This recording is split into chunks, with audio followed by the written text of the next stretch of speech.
Mi hermano vendió nuestra casa familiar, pero mi hijo de 12 años lo hizo pagar caro. Cuando mi hermano Roberto apareció en mi puerta con una sonrisa satisfecha y los documentos de venta en la mano, pensó que me había ganado la partida. Patricia, ya puedes empezar a buscar apartamento, me dijo recostándose contra el marco de la puerta como si fuera el dueño del mundo. Los nuevos propietarios quieren mudarse en 30 días. Lo que no esperaba era que mi hijo Daniel estuviera escuchando desde las escaleras, grabando toda la conversación en su teléfono con una aplicación que había descargado semanas atrás. El silencio que siguió fue tenso. Roberto esperaba verme llorar o suplicar, pero en lugar de eso, Daniel bajó las escaleras con una calma que me asustó y le dijo a su tío: «Tío Roberto, mamá sabe lo de tus deudas de juego, y también sabe quién realmente firmó esos papeles». La expresión arrogante de mi hermano se desvaneció al instante. Mi hijo de 12 años acababa de revelar que sabíamos sobre su adicción al juego, y más importante, que habíamos descubierto que había falsificado la firma de papá en los documentos de venta. Soy Patricia Mendoza, madre soltera de un niño extraordinariamente observador, que había estado recopilando evidencia contra su tío durante semanas. La casa donde vivíamos había pertenecido a nuestra familia por décadas, pero cuando papá murió hace 6 meses sin testamento claro, Roberto asumió que como hijo varón tenía más derechos que yo. Lo que mi hermano no sabía era que Daniel, traumatizado por la muerte de su abuelo y preocupado por los constantes argumentos familiares sobre dinero, había comenzado a documentar secretamente las visitas nocturnas de Roberto a casinos online y sus llamadas desesperadas pidiendo préstamos. Durante los últimos 3 meses, Roberto había estado presionándome para que vendiera mi parte de la casa familiar, insistiendo en que necesitábamos el dinero y que mantener una propiedad tan grande era imprudente para una madre soltera. Sus argumentos sonaban razonables en la superficie, pero Daniel había notado cosas que yo pasé por alto. Las constantes llamadas telefónicas que Roberto cortaba cuando llegábamos, los sobres que escondía cuando veníamos a visitarlo, y sobre todo, cómo su desesperación por vender aumentaba cada semana. Mi hijo, que siempre había sido maduro para su edad, se había vuelto aún más observador después de la muerte de su abuelo. Sin que yo lo supiera, había estado usando su tablet para investigar sobre deudas de juego, falsificación de documentos y derechos de herencia. También había estado grabando conversaciones familiares, inicialmente porque extrañaba la voz del abuelo, pero luego porque comenzó a sospechar que algo estaba mal con las constantes presiones de Roberto. La revelación de Daniel sobre las deudas de juego hizo que Roberto perdiera completamente la compostura. «¿De qué estás hablando, niño? No tienes idea de los asuntos de adultos». Pero su voz sonaba nerviosa, y cuando Daniel sacó su tablet y le mostró capturas de pantalla de las cuentas de casino online de Roberto, mi hermano se puso pálido. Resultó que Daniel había usado la computadora familiar para hacer tarea y había descubierto que Roberto no cerraba sesión de sus cuentas cuando nos visitaba. «Daniel también tiene las grabaciones de tus llamadas pidiendo préstamos», agregué, finalmente entendiendo la magnitud de lo que mi hijo había estado haciendo en secreto. «Y las fotos de los documentos que creías que nadie vería». Mi hermano intentó reír, pero el sonido salió forzado y desesperado. Daniel había sido más meticuloso de lo que cualquiera de nosotros imaginaba. Tenía evidencia fotográfica de Roberto practicando la firma de papá, grabaciones de audio de él admitiendo que la casa tenía que venderse para pagar ciertas deudas, y hasta conversaciones donde planeaba usar el dinero de la venta para cubrir sus pérdidas antes de que la gente equivocada viniera a buscarlo. Pero lo más devastador para Roberto fue cuando Daniel reveló que también había contactado al abogado que había ayudado a papá con asuntos legales años atrás. «El señor González me dijo que cuando alguien falsifica documentos de herencia, puede ir a la cárcel», dijo mi hijo con esa voz tranquila que ya me tenía preocupada.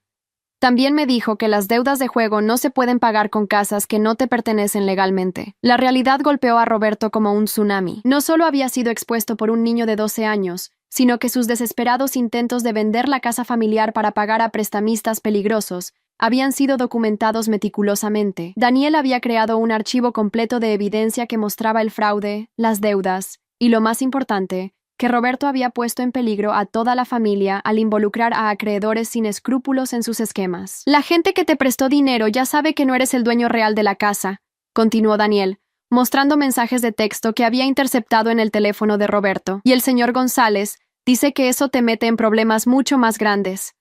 Mi hermano se desplomó en una silla, finalmente comprendiendo que su plan no solo había fallado, sino que había cavado su propia tumba legal y financiera.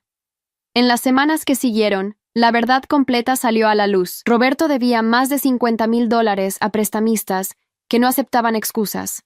Había falsificado múltiples documentos legales y había estado vendiendo artículos de la casa familiar sin permiso para cubrir pagos mínimos. Daniel había documentado todo. Las visitas nocturnas de hombres extraños preguntando por Roberto, las amenazas telefónicas. Incluso había grabado a Roberto admitiendo que Patricia y el niño tendrían que arreglárselas solos una vez que vendiera la casa. Pero lo más impresionante fue descubrir que Daniel había estado trabajando con el abogado González durante semanas, proporcionándole evidencia y aprendiendo sobre derechos legales. Mi hijo de 12 años había armado un caso tan sólido contra su propio tío que cuando llegó el momento de presentarlo a las autoridades, Roberto no tuvo defensa posible. El final para Roberto fue devastador y apropiado.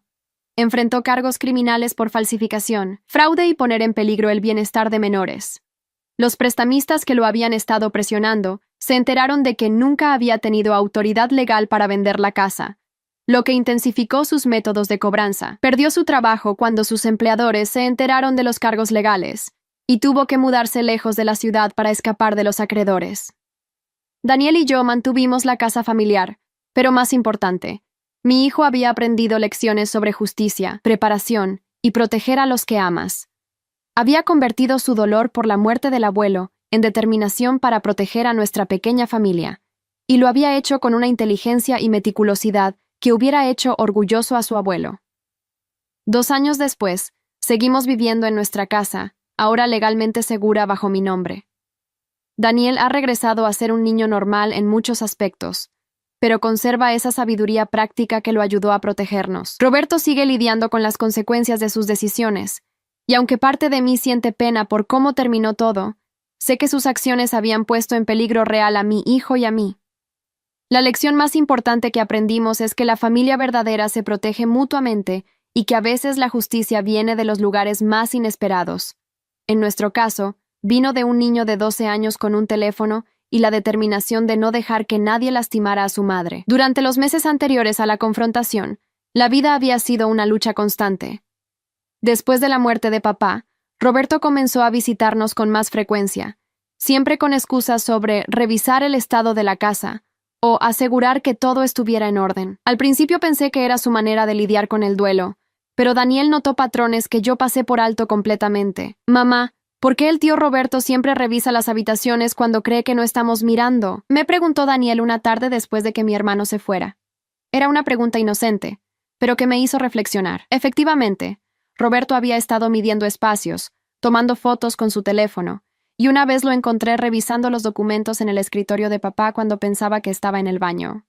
Mi hijo comenzó a prestar más atención después de eso. Daniel siempre había sido un niño observador, pero la muerte de su abuelo había intensificado esa característica. Comenzó a hacer preguntas sobre herencias, testamentos y derechos de propiedad. Inicialmente pensé que era su manera de procesar la pérdida, pero pronto me di cuenta de que estaba genuinamente preocupado por nuestra seguridad financiera. ¿Qué pasa si el tío Roberto trata de quitarnos la casa?, me preguntó una noche mientras cenábamos. La pregunta me sorprendió porque yo misma había estado teniendo pensamientos similares, pero no quería preocupar a Daniel con mis sospechas. No puede hacer eso, mi amor. Esta es nuestra casa, le respondí, pero mi voz no sonó tan convincente como esperaba.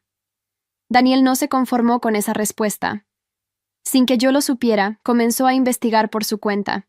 Usaba la computadora de la biblioteca después de la escuela para buscar información sobre derechos de herencia, y había encontrado foros donde otras personas hablaban sobre familia que intentaba robar propiedades después de muertes en la familia. Mi hijo estaba educándose sobre algo que ningún niño de 12 años debería necesitar entender. La adicción al juego de Roberto había comenzado años atrás, pero se intensificó después de que papá murió. Daniel fue el primero en notar los patrones porque Roberto había comenzado a usar nuestra computadora cuando nos visitaba, alegando que la suya estaba en reparación. Mi hijo descubrió por accidente las ventanas abiertas de sitios de casino online y, en lugar de simplemente cerrarlas, comenzó a tomar capturas de pantalla. «Mamá, creo que el tío Roberto tiene problemas con el dinero», me dijo Daniel una tarde, mostrándome una carpeta en su tablet llena de evidencia que había estado recopilando. Había capturas de pantalla de cuentas de juego, fotos de Roberto recibiendo llamadas tensas en nuestro jardín, y hasta un video que había grabado secretamente de Roberto practicando firmas en un papel. La magnitud de lo que mi hijo había descubierto me dejó sin palabras. Roberto no solo tenía una adicción seria al juego, sino que había estado perdiendo dinero que no tenía durante meses. Las capturas de pantalla mostraban pérdidas de miles de dólares, y los videos revelaban que había estado planeando usar nuestra casa como garantía para préstamos que ya había solicitado. ¿Por qué no me dijiste esto antes? Le pregunté a Daniel, sintiéndome culpable por no haber protegido a mi hijo de tener que lidiar con problemas tan serios. Quería estar seguro antes de preocuparte, respondió con una madurez que me partió el corazón, y quería tener suficiente evidencia para que el tío Roberto no pudiera mentir. La investigación de Daniel había ido mucho más allá de lo que inicialmente pensé. Había contactado al abogado González después de encontrar su información en los documentos de papá, y había estado teniendo conversaciones telefónicas sobre nuestros derechos legales. El abogado, impresionado por la meticulosidad del niño, había comenzado a orientarlo sobre cómo documentar apropiadamente lo que estaba descubriendo. El señor González me explicó que cuando alguien tiene deudas de juego, a veces trata de vender propiedades que no le pertenecen, me explicó Daniel esa tarde.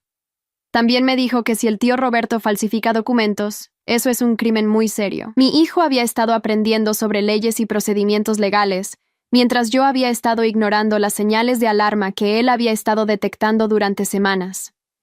Las grabaciones que Daniel había hecho fueron las más reveladoras.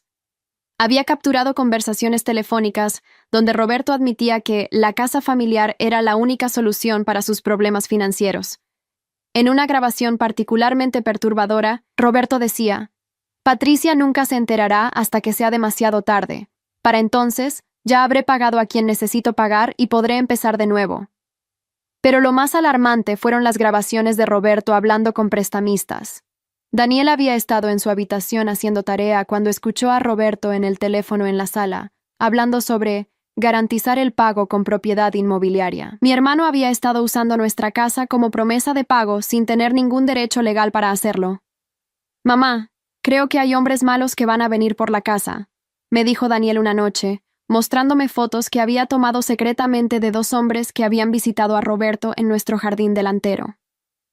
Las fotos mostraban claramente a Roberto entregando documentos y recibiendo sobres de efectivo. Mi hijo había estado documentando operaciones ilegales sin que ninguno de nosotros se diera cuenta. La confrontación con Roberto había sido solo el comienzo. Después de que se fuera esa tarde, Daniel me mostró la evidencia completa que había estado recopilando. Tenía más de 50 capturas de pantalla, 12 grabaciones de audio y 23 fotos que documentaban las actividades sospechosas de Roberto durante un periodo de 6 semanas. «¿Cómo supiste que debías hacer todo esto?», le pregunté a mi hijo, todavía procesando la magnitud de su investigación. «El abuelo siempre me decía que cuando algo no se siente bien, hay que prestar atención a los detalles», respondió Daniel. Y cuando el tío Roberto empezó a actuar extraño después de que murió el abuelo, sabía que algo malo iba a pasar. El abogado González quedó impresionado cuando revisó toda la evidencia que Daniel había recopilado. En mis 30 años de práctica legal, nunca había visto una documentación tan completa de un caso de fraude, nos dijo durante nuestra reunión. Este niño ha hecho el trabajo de un investigador privado profesional. La evidencia que Daniel había recopilado no solo probaba que Roberto había falsificado documentos, sino que también mostraba que había estado involucrado en actividades que ponían en peligro nuestra seguridad física. Los prestamistas con quienes había estado tratando no eran instituciones financieras legítimas, sino individuos que operaban fuera de la ley y que no dudarían en usar intimidación física para cobrar deudas. «Mamá, el señor González dice que tenemos que reportar todo esto a la policía porque el tío Roberto nos puso en peligro», me explicó Daniel después de nuestra reunión legal. Mi hijo había entendido las implicaciones de lo que habíamos descubierto mejor que yo. Roberto no solo había intentado robar nuestra casa, había expuesto a un niño de 12 años a criminales peligrosos. Las semanas siguientes fueron un torbellino de actividad legal. Daniel tuvo que dar testimonio sobre cómo había recopilado la evidencia, explicando a oficiales de policía y abogados cómo un niño de 12 años había desenmascarado un esquema de fraude que había pasado desapercibido para los adultos durante meses. «¿No tenías miedo de que tu tío descubriera lo que estabas haciendo?», le preguntó el detective asignado al caso. «Sí tenía miedo», admitió Daniel, «pero tenía más miedo de que nos quitaran la casa del abuelo y que mamá y yo tuviéramos que vivir en la calle». Su respuesta hizo que varios de los oficiales presentes intercambiaran miradas de admiración y preocupación. Roberto fue arrestado 3 semanas después de nuestra confrontación inicial. Los cargos incluían falsificación de documentos, fraude inmobiliario y poner en peligro el bienestar de menores. Pero lo que realmente selló su destino fueron las grabaciones donde admitía que sabía que sus acciones podrían resultar en que Patricia y el niño perdieran su hogar, pero que no tenía otras opciones. Durante el proceso legal, emergieron más detalles sobre la profundidad de los problemas de Roberto. Había estado jugando compulsivamente durante casi 2 años. Había perdido su trabajo anterior por robar dinero de la empresa para pagar deudas de juego, y había estado viviendo una mentira completa sobre su situación financiera. El tío Roberto le debe dinero a mucha gente mala, me explicó Daniel después de una sesión con los detectives. Mi hijo había sido instruido sobre seguridad personal, porque algunos de los acreedores de Roberto habían comenzado a hacer preguntas sobre la casa que él había prometido como garantía. La investigación policial reveló que Roberto había falsificado documentos para al menos 3 prestamistas diferentes, prometiendo la misma casa como garantía para múltiples préstamos. El monto total de sus deudas excedía los $80,000, muy por encima del valor de nuestra propiedad, lo que significaba que incluso si hubiera tenido derecho legal a venderla, no habría resuelto sus problemas financieros. Daniel, ¿entiendes que lo que hiciste probablemente nos salvó de perder todo? Le pregunté una noche mientras revisábamos todos los documentos legales que se habían acumulado durante el proceso. Solo estaba tratando de proteger a nuestra familia, respondió simplemente, como si la idea de hacer cualquier otra cosa nunca hubiera sido una opción. El caso de Roberto se convirtió en una pesadilla legal y personal. No solo enfrentó cargos criminales, sino que los prestamistas que había estado evitando comenzaron a intensificar sus métodos de cobranza cuando se dieron cuenta de que habían sido engañados. Tuvo que mudarse 3 veces en 6 meses. Perdió su apartamento cuando los acreedores contactaron a su arrendador y finalmente tuvo que declararse en bancarrota. Pero las consecuencias fueron más allá de lo financiero. La familia extendida se enteró de lo que había intentado hacer y Roberto fue efectivamente exiliado de todas las reuniones familiares. Nuestros tíos y primos, que inicialmente habían simpatizado con él después de la muerte de papá, cambiaron completamente de actitud cuando se enteraron de que había intentado dejar sin hogar a una madre soltera y su hijo. ¿Te sientes mal por el tío Roberto? Le pregunté a Daniel varios meses después, cuando las cosas finalmente se habían calmado. Mi hijo pensó cuidadosamente antes de responder. Me siento mal de que haya tomado decisiones tan malas, dijo finalmente. Pero no me siento mal de que tenga que enfrentar las consecuencias. El abuelo siempre decía que las acciones tienen consecuencias. Durante el proceso legal, Daniel se había convertido en una pequeña celebridad local. Los periódicos escribieron sobre el niño detective que había desenmascarado un esquema de fraude, y varias organizaciones legales quisieron premiarlo por su trabajo de documentación. Pero mi hijo se sentía incómodo con la atención, prefiriendo que todo volviera a la normalidad. Solo quiero que las cosas vuelvan a ser como antes de que muriera el abuelo, me dijo Daniel una tarde. Era una meta imposible, pero entendí lo que quería decir. Quería seguridad, rutina y la tranquilidad de saber que nuestra familia estaba protegida de futuras traiciones. El impacto en Daniel había sido profundo, pero también fortalecedor. Había aprendido que podía confiar en sus instintos, que tenía la capacidad de proteger a quienes amaba, y que la justicia a veces requiere trabajo duro y paciencia. Pero también había perdido una inocencia que ningún niño de 12 años debería perder. La confianza ciega en que la familia siempre actuaría en su mejor interés. ¿Piensas que el tío Roberto alguna vez va a disculparse? Me preguntó Daniel una noche mientras hacía tarea en la mesa de la cocina. Era una pregunta que yo mismo me había estado haciendo. No lo sé, mi amor, le respondí honestamente. Algunas personas no saben cómo disculparse por heridas tan profundas. Roberto nunca se disculpó. De hecho, incluso después de ser condenado, mantuvo que solo estaba tratando de resolver problemas financieros temporales y que nunca habría dejado realmente sin hogar a Patricia y Daniel. Su incapacidad para aceptar responsabilidad total por sus acciones confirmó que habíamos tomado la decisión correcta al no mostrar misericordia. La casa familiar se convirtió en algo más que nuestro hogar. Se convirtió en un símbolo de resistencia y protección familiar. Daniel comenzó a cuidar el jardín que papá había amado, y yo empecé a hacer mejoras que habíamos postergado durante años. Era nuestra manera de honrar la memoria de papá y de celebrar que habíamos logrado mantener su legado. 6 meses después del arresto de Roberto, Daniel me sorprendió con una presentación que había preparado para la escuela sobre cómo proteger a tu familia de problemas legales. Había convertido su experiencia traumática en una herramienta educativa para otros niños, enseñándoles a reconocer señales de problemas financieros en adultos y cuándo buscar ayuda. ¿Crees que otros niños necesitan saber estas cosas? Le pregunté después de su presentación. Creo que si otros niños hubieran sabido lo que yo aprendí, tal vez podrían haber ayudado a sus familias también, respondió Daniel. Su empatía y deseo de ayudar a otros, incluso después de lo que habíamos pasado, me llenó de orgullo. El abogado González se convirtió en una especie de mentor para Daniel, explicándole conceptos legales complejos y animándolo a considerar una carrera en derecho cuando fuera mayor. Este niño tiene un instinto natural para la justicia y una mente analítica excepcional, nos dijo durante una de nuestras últimas reuniones relacionadas con el caso. Roberto fue sentenciado a 3 años de prisión, pero con posibilidad de libertad condicional después de 18 meses.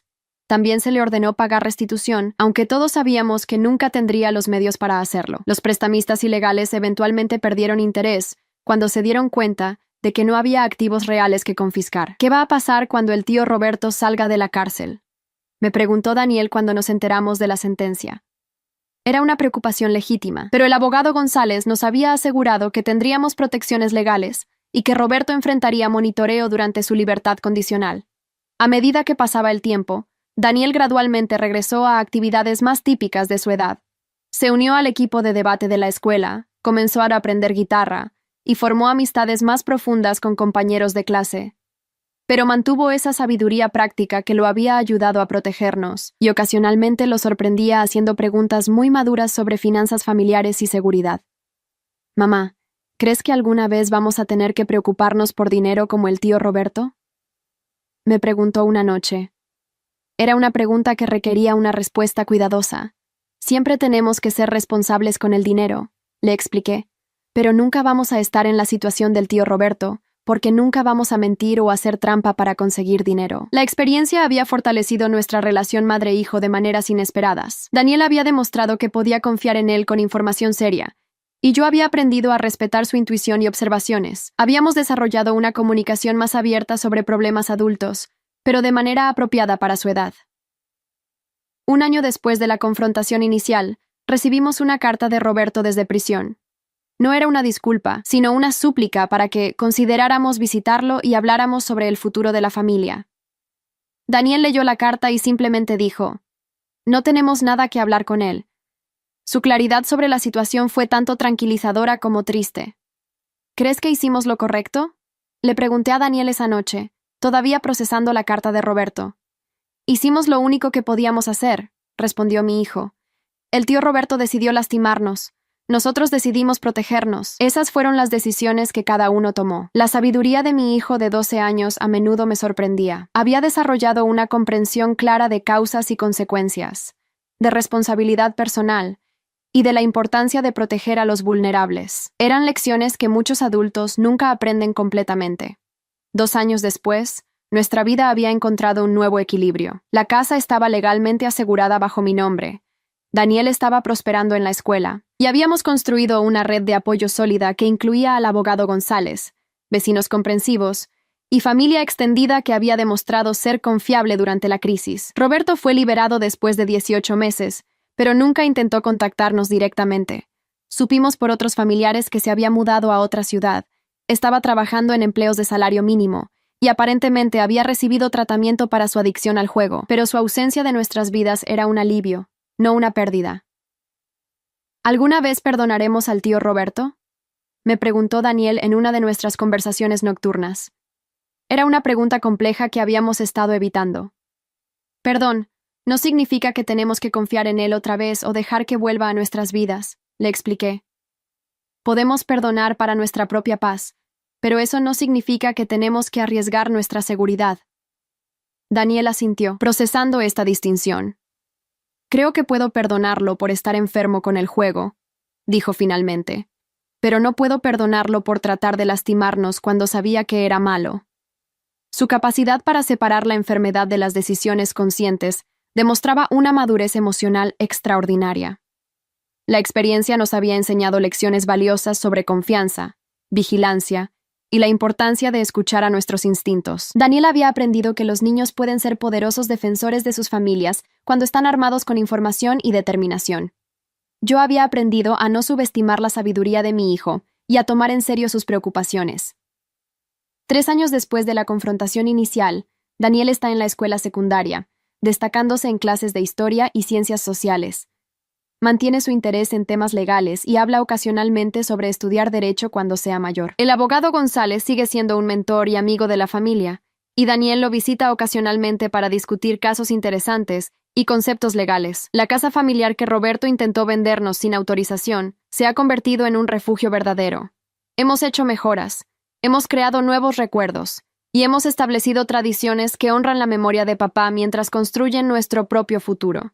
Es un lugar donde Daniel puede crecer sintiéndose seguro y protegido. ¿Crees que el abuelo estaría orgulloso de cómo manejamos todo? Me preguntó Daniel en el tercer aniversario de la muerte de papá. Estábamos visitando su tumba, trayendo flores frescas y compartiendo historias sobre cómo había sido nuestro año. Creo que estaría increíblemente orgulloso de ti, le respondí, y lo decía en serio. Protegiste a nuestra familia cuando los adultos no pudieron hacerlo. Eso es exactamente lo que él habría querido que hicieras. Daniel sonrió, y por primera vez en mucho tiempo, vi al niño de 12 años que había sido antes de que las circunstancias lo obligaran a crecer tan rápidamente. La historia de cómo mi hijo de 12 años le hizo pagar caro a su tío por intentar vender nuestra casa familiar se había convertido en leyenda local. Pero para nosotros, no era una historia de venganza. Era una historia sobre protección, determinación, y el poder de un niño que se negó a dejar que su familia fuera lastimada por alguien en quien habían confiado. Roberto ahora vive con las consecuencias permanentes de sus decisiones. Perdió a su familia, su reputación, su libertad temporalmente, y cualquier posibilidad de reconciliación. Nosotros, por otro lado, emergimos más fuertes, más unidos, y con una comprensión más profunda de nuestro propio poder para protegernos mutuamente. La lección final que aprendimos es que la familia verdadera no se define por sangre o apellidos, sino por amor, lealtad y el compromiso mutuo de protegerse unos a otros. Daniel y yo habíamos demostrado eso de la manera más poderosa posible, y esa comprensión se había convertido en la base sólida sobre la cual construiríamos nuestro futuro. Hoy, cuando miro a mi hijo trabajando en sus proyectos escolares en el escritorio que una vez perteneció a su abuelo, sé que papá estaría profundamente orgulloso. No solo salvamos la casa familiar, sino que Daniel aprendió lecciones sobre justicia, responsabilidad y coraje que lo servirán durante toda su vida. Esas son herencias mucho más valiosas que cualquier propiedad. Hay historias que no son solo historias, son espejos de la vida. Si esta te conmovió, ayúdanos a seguir contando otras que también merecen ser escuchadas. Dale hype a este video para que más personas puedan verlo. Muchas gracias y que tengas un excelente día.